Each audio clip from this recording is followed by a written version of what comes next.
Michael Jackson's casket, no?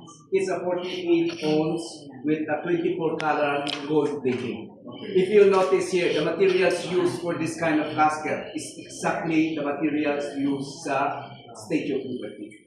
Statue of Liberty, nakikita nyo, surrounded by salt water.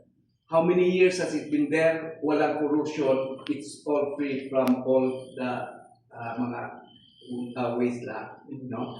The fabric being used for this kind of casket is so heavy, no? Because this is 48 ounce, no? Na solid bronze. Kaya you'll notice na it's so heavy ang ano talaga dito. The materials used for the ano here is velvet, coming from the finest velvet materials obtainable, no? So you'll notice here, itong hardware niya has a 24 karat gold plating hardware, no?